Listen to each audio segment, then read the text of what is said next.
నైరుతి రుతుపవనాల ప్రభావంతో అస్సాంలో కుంభవృష్టి కురుస్తోంది. ఈ నెల 1న రికార్డు వాన అస్సాంను ముంచెత్తింది. 24 గంటల్లోనే 41.58 సెంటీమీటర్ల వర్షపాతం నమోదైందని గత 132 ఏళ్లలో ఇదే రికార్డని అధికారులు తెలిపారు. అస్సాంతో పాటు ఈశాన్య రాష్ట్రాలను భారీ వర్షాలు కుదిపేస్తున్నాయి. అస్సాం, అరుణాచల్ ప్రదేశ్, సిక్కిం, మణిపూర్ రాష్ట్రాల్లోని అన్ని నదులు, ఉపనదులు, కాలువలు ప్రమాదకర స్థాయిలో ప్రవహిస్తున్నాయి. లోతట్టు ప్రాంతాలన్నీ జలమయమయ్యాయి. పంట పొలాలన్నీ నీట మునిగాయి. పలుచోట్ల కొండ చర్యలు విరిగిపడడంతో వందలాది ఇళ్లు ధ్వంసమయ్యాయి. స్వల్పంగా ప్రాణ నష్టం కూడా సంభవించింది.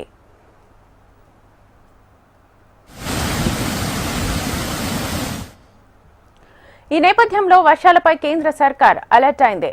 అస్సాం, అరుణాచల్ ప్రదేశ్, సిక్కిం రాష్ట్రాల సీఎంలు హిమంత బిశ్వ శర్మ, పేమా ఖండు, ప్రేమ్ సింగ్ తమాంగ్, మణిపూర్ గవర్నర్ అజయ్ కుమార్ భల్లాతో కేంద్ర హోంమంత్రి అమిత్ షా స్పందించారు.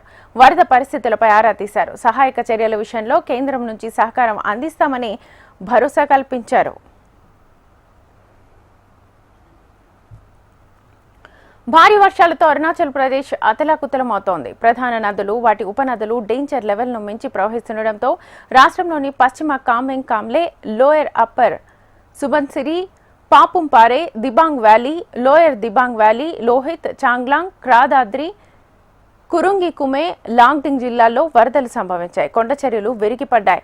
23 జిల్లాల్లోని 156 గ్రామాలు వరదల ప్రభావానికి గురయ్యాయి.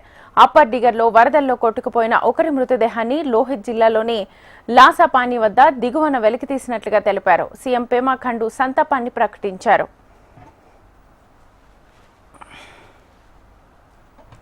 సిక్కింను వర్షాలు కుదిపేస్తున్నాయి. వరదలతో జనజీవనం స్తంభించింది. ఆదివారం సాయంత్రం కొండ చర్యలు విరిగిపడడంతో ఆర్మీ సిబ్బంది 3 మృతి చెందారని, మరో 6 గల్లంతయ్యారని అధికారులు తెలిపారు.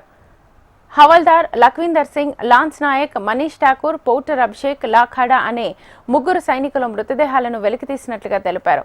సహాయక చర్యలు ఇంకా కొనసాగుతున్నాయని, క్లిష్ట పరిస్థితులు, ప్రతికూల వాతావరణ పరిస్థితుల్లో బృందాలు 24 గంటలు అవిశ్రాంతంగా పనిచేస్తున్నాయని పేర్కొన్నారు.